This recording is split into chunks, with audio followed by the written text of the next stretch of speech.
Devonian. It's a bit hard, a bit deceiving how it's tilted. It's not as steeply tilted as it looks. It's that tilt. You see the red cliffs over there. It's that. So, but this is a bit of Devonian. This is Devonian old red sandstone. So this is when we get to the unconformity. This is the upper layer. So this stuff is the same as we're seeing the red pink colour over there. Okay, but it's not really worth stopping to look at particularly. It's just.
This is the Silurian, and then much more horizontal, this is the Devonian, and you can clearly see it here, and you don't need to climb down at all if you are unsure about it. And I want unsure people not to climb down, but if you're dead set on climbing down, you can.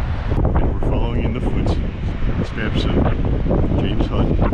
One of the amazing things about this unconformity, which is a gap between the Silurian greywacke, which is dipping one direction to the south, about southeast 65 degrees, and the overlying old red sandstone, the Devonian, which is dipping about 15-20 degrees to the north into the North Sea behind us, is that there's about 60 million years missing of that unconformity. The angularity made it very clear that a lot had happened over a long time.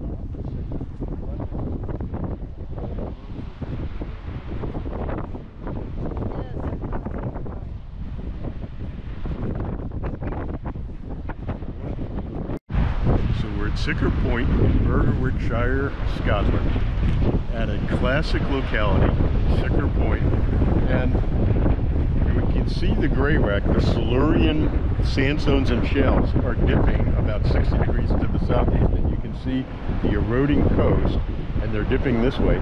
And on top of the unconformity, the Devonian old red sandstone is dipping slightly 20 degrees to the north.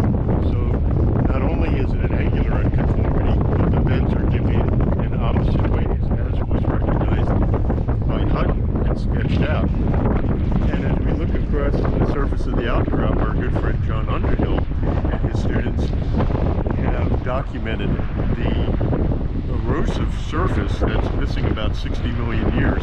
It's not flat, it's not a flat plate, but it has some topography on it, and so they made some drone images and three-dimensional modeling. But why was this so profound?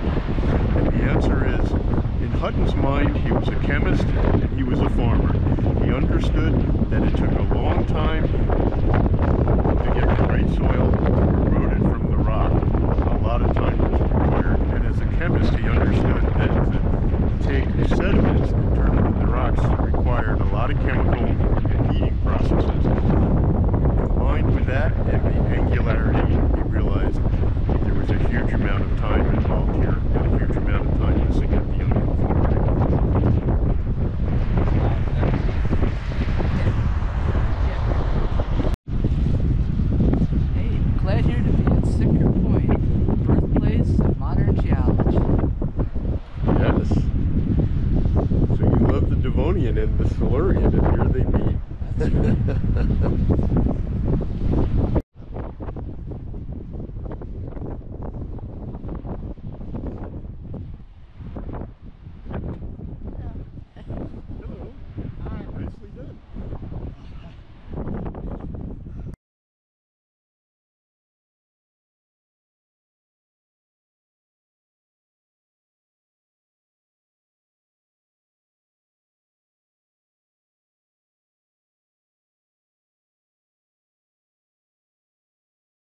here in Edinburgh, across the street from the National Museum of Scotland in the Greyfriars Cemetery and the Greyfriars Kirk, the churchyard, and there are many notable burials here, and we are following the path to James Hutton. So we've just met one of the groundskeepers who's advised us that we need to get through this gate, and he disappeared to get a key, and we'll see what happens. But in any case, down this row, the south yard, on the left, about midway, is where James Hutton's buried, and we're here today to pay our respects.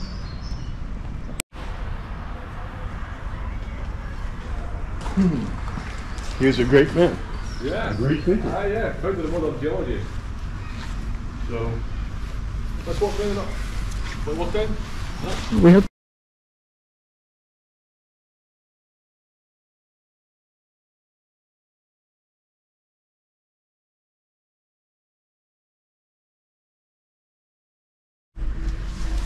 So thanks to a very kind man, we are able to be here at the gravesite of James Hutton. And in our trip to Scotland, we followed in his footsteps.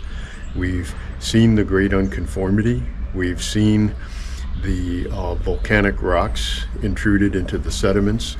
We've followed in a lot of his thinking, and we are so grateful to be able to pay our respects today in the Greyfriars Cemetery here in Edinburgh to James Hutton. Crags, so crossing the sill, and we've got the main Arthur Seat volcano there. You can see the path that climbs all the way up to the top. We're not planning to do that, but if you want to go up in your own free time for city views, you know, obviously lots of people do that. But what you've got outcropping at the top is you've got a vent of dolerite, and actually where the people at the very top is dolerite. But this whole face here, all of it, is what's mapped as vent agglomerate.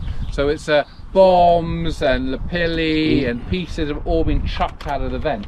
And there's really nice exposures of it just down here though, without having to climb up.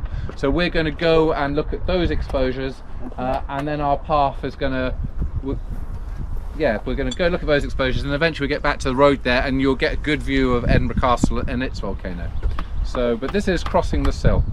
So, James, just one moment of orientation. Can you point precisely on the cross section? on the cross section, we're on this sill here.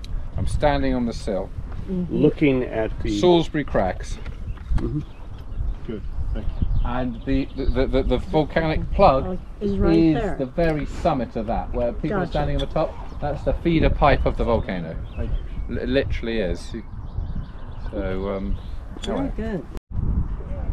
So here in Holyrood Park, we're seeing Arthur's Seat, and we're seeing the contact where Hutton saw sedimentary rocks down by the green fence and the intrusion, volcanic intrusions above. And he realized that the volcanic intrusions, that rocks solidified from molten material and intruded into the sediments. It was a very profound insight.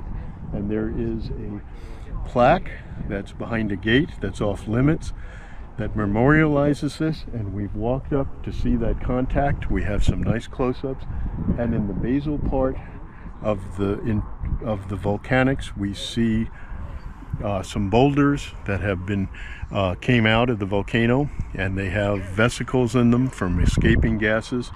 So a very inspirational point. And as we're up here, talking about inspiration, on the very tippy top in the distance are people way up on top, and in the distance we can see the Castle Rock in Edinburgh. volcanic bombs.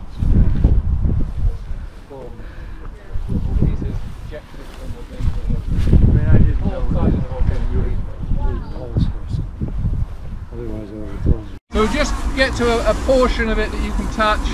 You can just be at the bottom. I've just come up here to spread out a bit.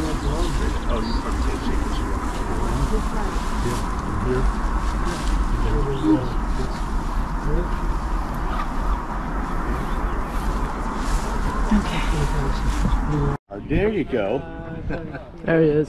Hey. Thank you, James. Yeah. You get a piece of rhyolite when you get 10 punches. All right.